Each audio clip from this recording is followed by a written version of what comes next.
Olá pessoal, nós estamos aqui então no laboratório para desenvolver mais uma técnica com vocês de quantificação de um dos elementos que compõem a composição centesimal dos alimentos.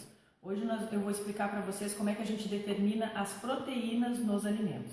O método se chama método de determinação de nitrogênio ou proteína bruta pelo método Kjeldahl. Então eu vou mostrar, obviamente não vai ser uma técnica que eu consiga desenvolver toda ela, mas eu vou fazer uma simulação em que vocês vão conseguir compreender as etapas que compõem esse método. Então aqui eu trouxe para vocês um procedimento. Esse procedimento eu vou dispor para vocês na página para que vocês tenham acesso a como é que ele é funcionado. É um método oficial, seja aqui no Brasil, seja em qualquer parte do mundo, vocês vão ter esse método, porque é um método oficial reconhecido pelos órgãos nacionais e internacionais de quantificação de proteínas. Então o que acontece? Vão existir três fases na quantificação de proteína: a digestão, a destilação e a titulação. Então eu quero mostrar para vocês no início que na digestão, o que eu fiz? Eu pesei a quantidade de amostra, 0,3 gramas de amostra. Onde é que eu pesei? Dentro desse tubo, tá? Essa cor que está agora aqui é porque já tem outros reagentes que eu vou mostrar o que eu coloquei. Então eu pesei 0,3 gramas de amostra, qualquer amostra que eu queira quantificar de alimentos. Eu peso sempre num papel, né, para poder colocar aqui dentro. Depois disso, eu coloquei o quê? 5 ml de ácido sulfúrico. Vocês podem observar aqui, ó, ácido sulfúrico, tá, concentrado, PA, para análise. Coloquei ali 5 ml, por isso que vocês observam um líquido, né, dentro desse tubo. E eu coloquei o que também? Algumas gramas, né, 0,7 gramas de uma mistura catalítica ou mistura digestora. Então, a amostra é a que eu quero saber. O ácido sulfúrico é o que vai fazer a decomposição desse material dentro desse tubo e a mistura catalítica vai servir somente para elevar o ponto de ebulição desse ácido sulfúrico, porque ele atingiria somente 180 graus. Mas quando eu boto essa mistura catalítica, o ponto de ebulição vai a 300, 400 graus. Isso me permite uma digestão. Eu vou mostrar agora a reação química que acontece ali dentro. O que é muito importante que vocês observem. Então, eu vou ligar esse bloco aqui é o chamado bloco digestor, por isso essa análise, essa etapa é a digestão. Esse bloco vai ser ligado até, então vocês estão vendo aqui que a temperatura está aumentando. Eu vou elevar ele até 150 graus. Quando atingir 150 graus, né, eu vou aumentar para mais 100 graus. E assim, de 30 em 30 minutos, eu vou elevando essa temperatura até 450 graus. Então, essa amostra aqui fica talvez por... Isso vai depender muito do teor de nitrogênio, teor de proteína, mas normalmente fica de 3 a 4 horas essa amostra digerindo a 450 graus em contato com ácido sulfúrico e essa mistura digestora. Ok? Então, a etapa da digestão consiste nesse procedimento e eu gostaria de mostrar para vocês uma outra coisa muito importante. Nesse momento, como a gente não está quantificando o teor de proteína, é só uma simulação, a capela, que é esse equipamento aqui que vocês estão observando, ela não está ligada. Eu só vou ligar um pouquinho para vocês observar o barulho.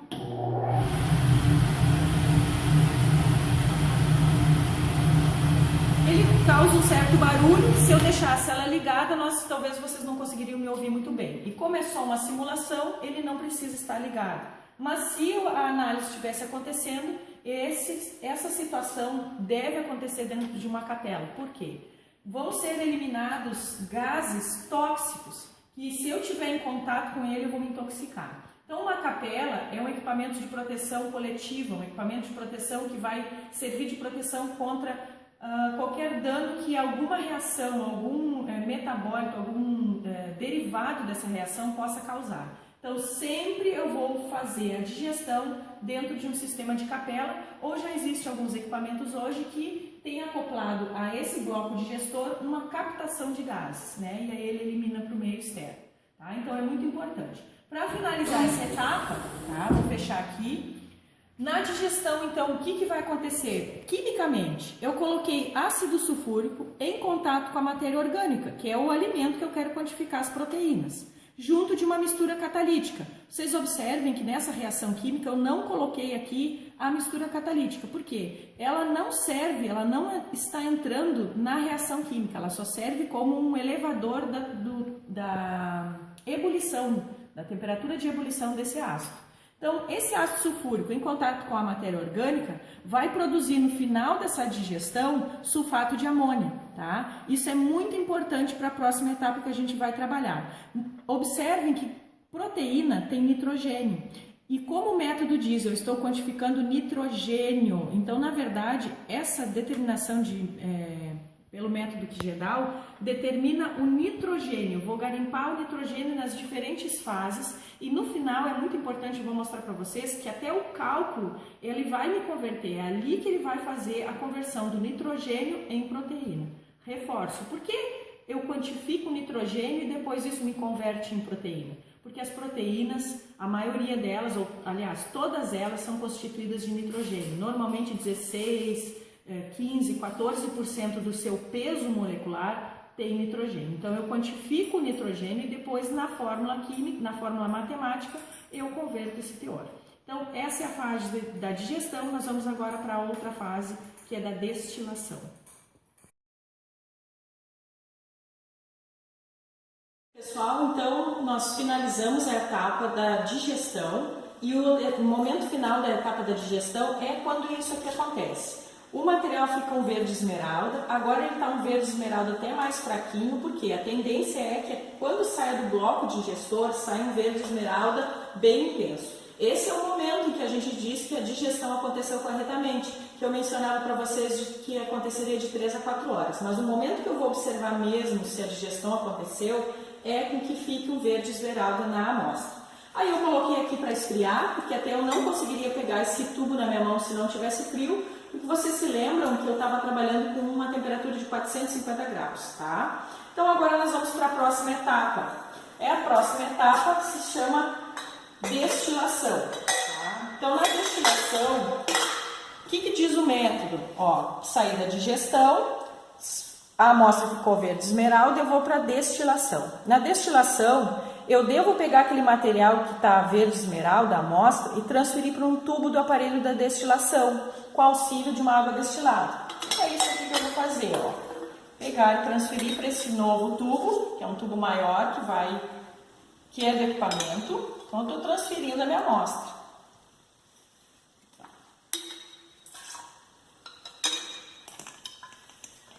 O método diz que eu não posso colocar muita água, não posso colocar tanta água que seja superior a 100 ml. Aqui tem menos de 100 ml, é o suficiente.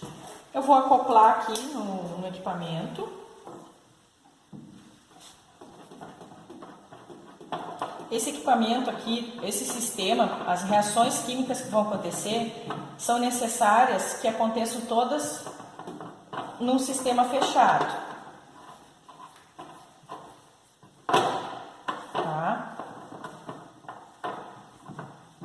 Tá um pouquinho ruim de trabalhar. Perfeito?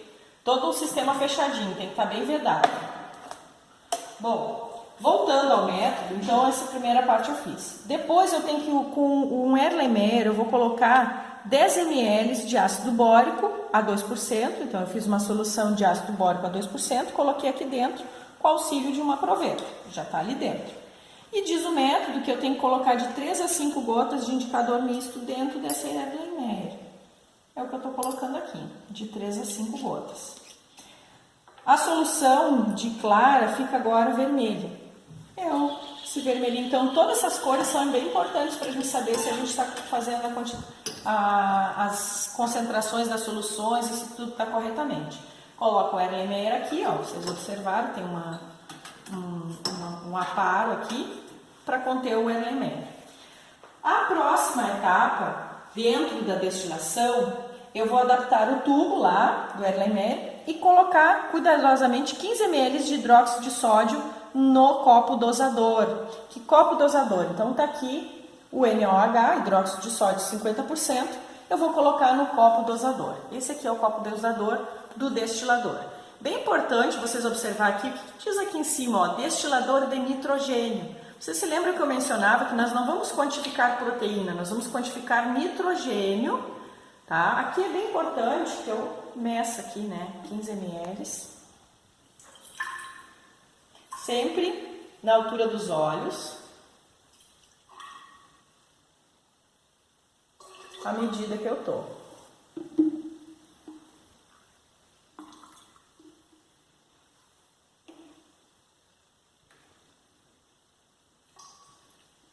Perfeito. Vou colocar aqui no copo dosador.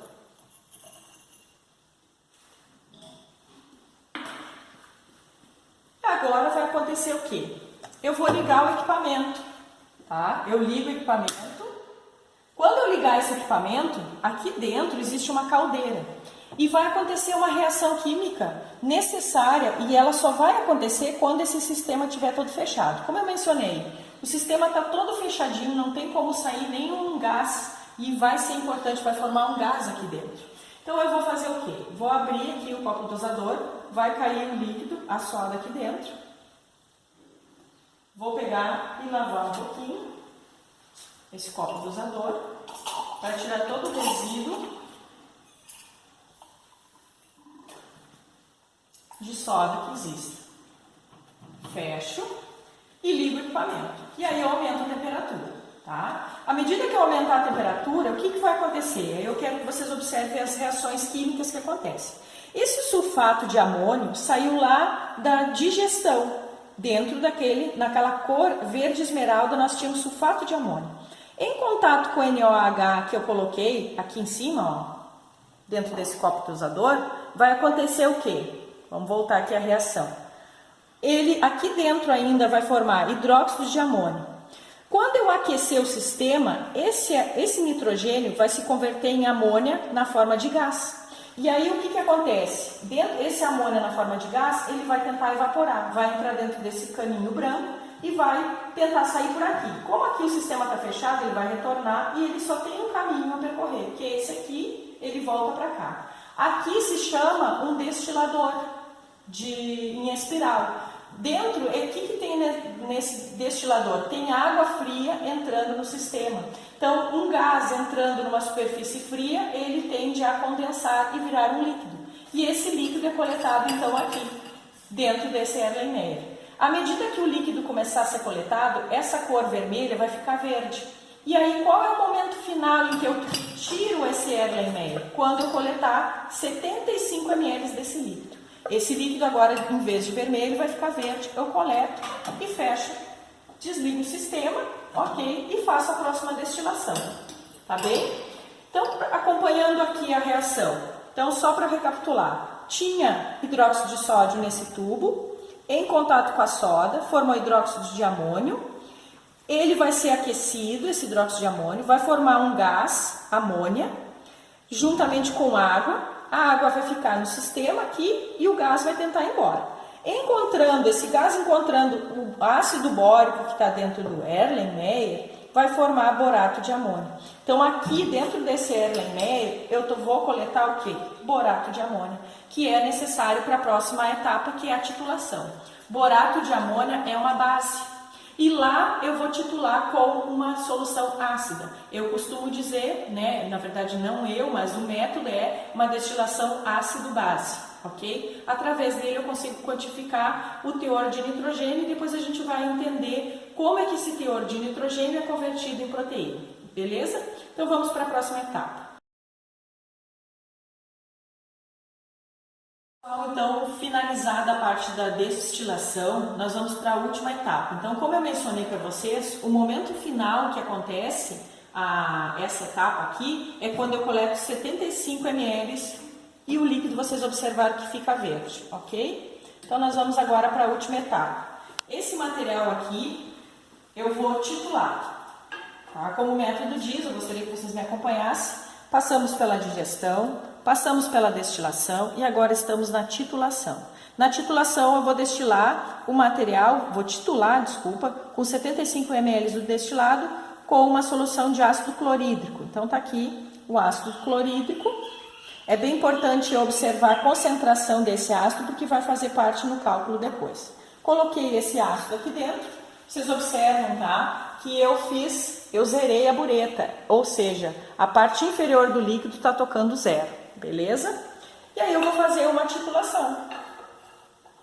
Essa titulação, o que acontece? Vai haver um ponto de viragem. Eu vou ir colocando o líquido, sempre agitando, e no momento final, quando é que eu vou acabar de titular? Ó, se vocês puderem observar, vai caindo o líquido ali e vai ficando dentro do Erlenmeyer. Qual é o momento final que eu paro de titular? Quando essa verde ficar para vermelho novamente, tá? Para que a gente não fique testando aqui, eu não sei quanto que vai cair de líquido, esse é o momento final. O que eu vou observar? Quando mudou de cor, eu fecho a bureta e eu anoto o valor. Por exemplo, se lá tivesse ficado de verde para vermelho, eu observo lá o volume que gastei, ó, 0,05 ml, 0,6, 0,7 ml. Isso vai ser importante por quê? Para cá. Para o cálculos em que eu vou obter o percentual de proteína bruta.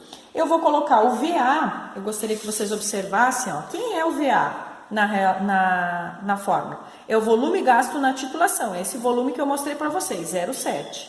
Menos o VB. Quem é o VB? O volume em branco. Eu não havia mencionado para vocês que quando eu peso uma amostra dentro de um papelzinho, enrolo esse papelzinho, boto dentro daquele tubo, esse aqui, ó. Tá? Pesei a amostra dentro de um papel, enrolei esse papel, coloquei aqui, coloquei 5 ml de ácido sulfúrico e 0,7 de mistura catalítica, isso aqui é a quantificação da proteína dentro da minha amostra. O que é a amostra em branco, o volume em branco? Eu, em vez de pesar a amostra, eu só pego o papel, coloco aqui dentro, boto 5 ml de ácido sulfúrico e 0,7 de mistura catalítica e faço todo o processo. Faço a digestão, a destilação e vou fazer a titulação. Por que eu tenho que ter a prova em branco? Porque às vezes pode ter uma quantidade de nitrogênio no papel e no próprio reagente que eu tenho que descontar depois no cálculo, que é o que está aqui, que mostra para nós. Olha o cálculo, observem comigo. Volume da amostra menos o volume em branco. Então, o volume em branco vai dar um volume na titulação bem pequenininho, que eu tenho que descontar. Aí vocês observam que é vezes N. Quem é esse N? É a normalidade do ácido clorídrico que eu coloquei na titulação. Nesse caso, seria 6 molar. Eu colocaria aqui na fórmula. Vezes o MEQN, milho equivalente grama do nitrogênio, que segundo a tabelinha, milho equivalente do nitrogênio é 0,014. Então, nessa fórmula, eu vou botar 0,014. Então, aqui o volume da amostra menos o volume em branco, vezes, no caso, 6, vezes 0,014, vezes 100, vezes o fator de correção. Esse fator de correção são fatores tabelados, por exemplo, para cada amostra. Se eu vou quantificar a proteína em arroz, é 5,95. Se é qualquer outro tipo de alimento diferente de arroz, de trigo, que é alguns dos alimentos que estão tabelados, vai ser 6,25. Essa tabela, normalmente, o método vai trazer. Como eu precisava que o método fosse bem claro, sucinto para vocês, eu não quis colocar esse fator de correção. Mas na internet, em qualquer método, vai trazer esses fatores de correções, é muito simples, perfeito? Ainda voltando para a minha fórmula. Tudo isso eu multipliquei em cima e divido pelo P. Quem é o P? O peso da amostra. Vocês observaram que eu pesei uma amostra, né? Então, essa amostra que eu pesei, eu tenho que anotar esse valor. Tudo que eu estiver pesando, né, a amostra, eu tenho que anotar o valor porque ele vai ser considerado. Nesse momento, pessoal, quando eu coloco esse teor de nitrogênio, esses valores da titulação dentro desse cálculo, eu estou convertendo o teor de nitrogênio dessa amostra em teor de proteína. Por quê? Quem é que me fez essa conversão? O milho equivalente do nitrogênio, que é 0,014, tá? E aquele fator de correção. Aquele fator de correção está relacionado ao teor de nitrogênio que existe nas proteínas. 6,25 é uma relação que eu estou dizendo o quê? 100 divididos por 16, dá 6,25. Por quê? 16. Porque normalmente as proteínas têm em torno de 16% de nitrogênio. Então, é uma forma de converter o nitrogênio em proteína. O objetivo dessa apanhado dessa simulação é que vocês entendam um pouco os procedimentos para a quantificação de proteína. Espero que vocês possam quantificar na vida de vocês, possam estar trabalhando, não sei se vocês já trabalham ou vão trabalhar no laboratório de bromatologia, de análise físico-química de alimentos, mas esse é uma pequena amostra de como é que se procede esse método e principalmente mostrar algumas das reações, que às vezes é tão difícil da gente entender o que está acontecendo entre uma etapa e outra. Fica meu abraço e até breve.